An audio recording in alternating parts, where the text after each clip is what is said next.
கிறிஸ்துவில் அன்பர்களே, இயேசுவின் நாமத்தில் வாழ்த்துக்கள்.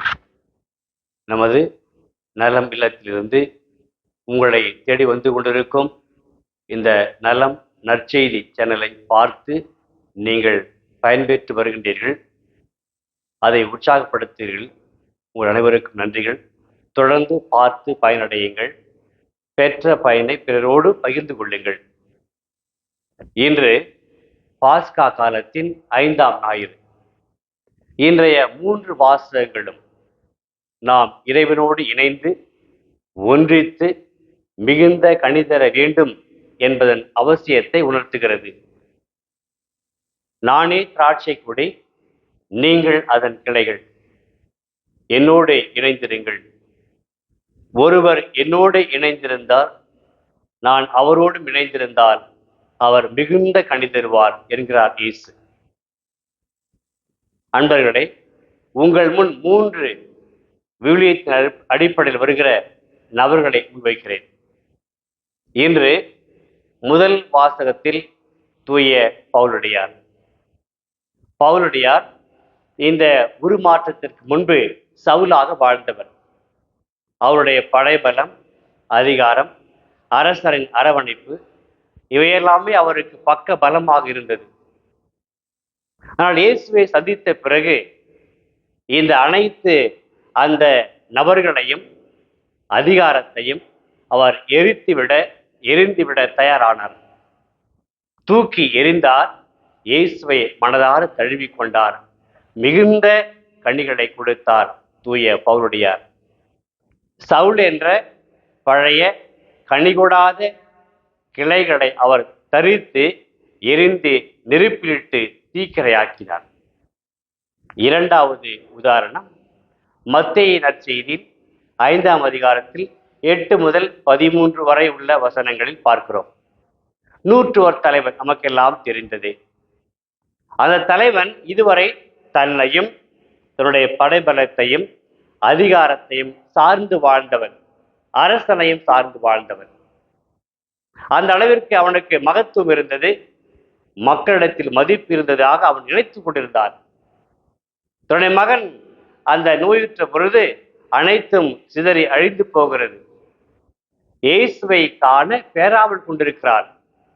இயேசுவை காண விரும்பினான். அப்போது அவன் என்ன செய்தான்? தன்னுடைய பழைய கனிகொடாத இந்த அனைத்து பண்புகளையும் தூக்கி எறிந்தான். இயேசுவின் உயிரோட்டமுள்ள நீரோட்டத்தில் அவன் இணைந்தான்.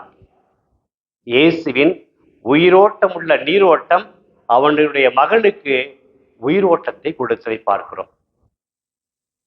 3வதாக லூக்கா நற்செய்தியில் 19ஆம் அதிகாரத்தில் 1 முதல் 10 முடிய உள்ள வசனங்களில் சக்கேயுவை பார்க்கிறோம். நமக்கெல்லாம் மிகவும் பரிச்சயமான நபர் அவர்.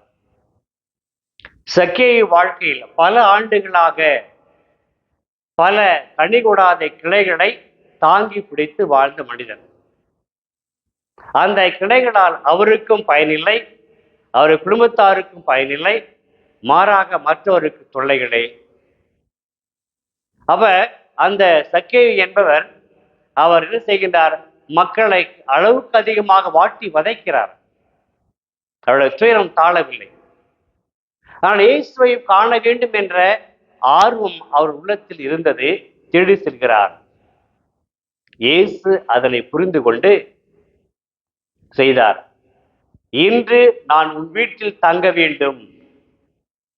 இதனுடைய பின்னணி நாம் பார்க்க வேண்டும். என்ன பின்னணி? சக்கேயுனுடைய 3 கனிகொடாத கிளைகள் நாம் பார்க்க வேண்டும். என்ன அவைகள்? ஏழைகளை ஏமாற்றியது, பொய்க்குற்றம் சுமத்தியது, பிறருடைய பொருளை அபகரித்தது, ஆகவே பிறரை வாழ விடாமல் தடுத்தது. இதை உணர்ந்து கொண்ட இயேசு சொல்கிறார், நான் இன்று உன் வீட்டில் தங்க வேண்டும். சக்கேயுக்கு ஒரே அகமகிழ்ச்சி, மனதில் ஒரே ஆனந்தம். எனவே இயேசுவை வரவேற்கிறார். வரவேற்ற இயேசுவை அவர் கண்டு வரவேற்று உபசரிக்கிறார். அன்பர்களே, நாம் புரிந்து கொள்ள வேண்டும், இயேசு வெறும் ஆளாக வரவில்லை. அவருடைய பிரசன்னம், அவருடைய உடல் இருப்பு சக்கேயுவுக்கு உறுதியளித்தது, உன்னுடைய கனி கொடாத கிளைகளை நான் தெரித்து அறிய நெருப்பிட்டு எரிக்க உனக்கு நான் உதவிட வருகிறேன் என்று சொல்லி இயேசு ஏற்றுக்கொண்டார். எனவே அந்த நேரமே, அந்த கணமே எழுந்து நின்று துணிந்தார் சக்கேயு. 3 விளக்கங்களை, கிளைகளை பார்க்கிறோம், புதிய கிளைகள் சக்கேயின் வாழ்க்கையில். 1, நான் திரும்ப கொடுத்து விடுகிறேன். 2வது, பாதிக்கு மேலாக திரும்ப கொடுத்து விடுகிறேன். 3வது, 4 மடங்காக திருப்பி கொடுத்து விடுகிறேன். இதான் இயேசுவின் வாழ்க்கையில் நடந்த புதிய கிளைகள். இந்த புதிய கிளைகளால் சக்கேயுவுக்கு மகிழ்ச்சி, அவருடைய குடும்பத்தாருக்கு மகிழ்ச்சி, சொந்த பந்தங்களுக்கு மகிழ்ச்சி, ஏன் அவரால் ஏமாற்றப்பட்ட நபர்களுக்கு மகிழ்ச்சி. எனவேதான் இயேசு சொல்கிறார், என் வீட்டிற்கு இன்று மீட்பு உண்டாயிற்று. காரணம், இவரும் அபிரகாமின் மகனே. அன்பர்களே, ஒன்றை புரிந்து கொள்ள வேண்டும். நம்முடைய வாழ்க்கையிலும் பல கனி கொடாத கிளைகள் பல ஆண்டுகளாக இருக்கிறது. அவற்றை புரிந்து கொள்ள தெளிவும் இல்லை, தரித்து எரியக்கூடிய அந்த துணிச்சலும் இல்லை. எனவே நாம் பல ஆண்டுகளாக அந்த மந்த நிலையிலே இருக்கிறோம். அன்று சக்கேயுவை சந்தித்த இயேசு அவனுக்கு உடன் இருந்தார். இயேசுவின் உடனிருப்பு பெரிய மாற்றத்தை கொண்டு வந்தது. உங்கள் வாழ்க்கையிலும் நீங்கள் விரும்பினால் இயேசு உங்களோடு வருவார். இயேசுவின் உடனிருப்பு உங்களில் தங்கும். தங்கி பல ஆண்டுகளாக கனிகொடாத உங்கள் வாழ்க்கையில் மறைந்து கிடக்கிற பல கிளைகளை அவர் தரித்துவிட உதவி செய்வார். அந்த உங்கள் வாழ்க்கையில் கனிகொடாத கிளைகள் உங்களுக்கு மட்டும்தான் தெரியும், கடவுளுக்கு தெரியும்.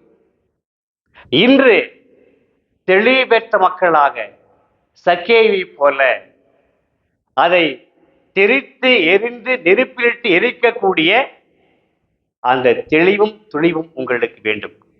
அதை உங்களால் செய்ய முடியாது, உங்களுக்கு துணை வேண்டும். அன்று சக்கேயுவுக்கு துணை தேவைப்பட்டது, இன்று உங்களுக்கும் இயேசுவின் உடனிருப்பு தேவைப்படுகிறது. நீங்கள் ஆம் என்றால் இயேசு உடன் வந்து உங்களுக்கு உதவிடுவார். தரித்து எளிய உங்கள் வாழ்க்கையில் புதிய கிளைகள் முளைக்கும், துளிர்க்கும், கனி கொடுக்கும், பல மடங்காக கனி கொடுக்கும். அன்பர்களே, சக்கேயு அன்று துணிந்தார், இணைந்தார், கனிகளை கொடுத்தார். நீங்கள் தயாரா? இயேசுவோடு இணைய, இயேசுவோடு ஒன்றித்து வாழ, பழைய கிளைகளை தரித்து எரிய, புதிய கிளைகளை உருவாக்க, துளிர்விக்க உங்களால் முடியும். அன்பர்களே, ஜெபிப்போமா? எங்களை படைத்து பராமரித்து வருகிற பரம தந்தையே, உமக்கு மனதார நன்றி சொல்கிறோம். எங்களை உமது அன்பின் கிளைகளாக தேர்ந்தெடுத்ததற்காக, நாங்கள் உம்முடைய கிளைகள், உம்முடைய உயிரோட்டத்தில் வாழுகின்ற கிளைகள் என்பதை உணர வைத்ததற்காக எங்களுக்கு தெளிவையும் துணிவையும் தந்துள்ளோம். சக்கேயு வீட்டில் தங்கியது போல என்னோடும் எங்கள் குடும்பத்தோடும் தங்கும் ஆண்டவரே. என்னிலும் எங்கள் குடும்பத்திலும் இருக்கிற கனிகொடாத பல கிளைகளை எரித்து வைக்கக்கூடிய அந்த துணிவையும் ஆற்றலையும் மனப்பக்குவத்தையும் எங்களுக்கு அளித்திரடும். நாங்களும் உமது ஆசியை பெற்று நாங்கள் பல கனிகளை கொடுத்து உறவை வளர்த்து வாழுகிற மக்களாக, உமது அன்பின் கிளைகளாக வாழ எங்களுக்கு வரம் தாரும். ஆமேன்.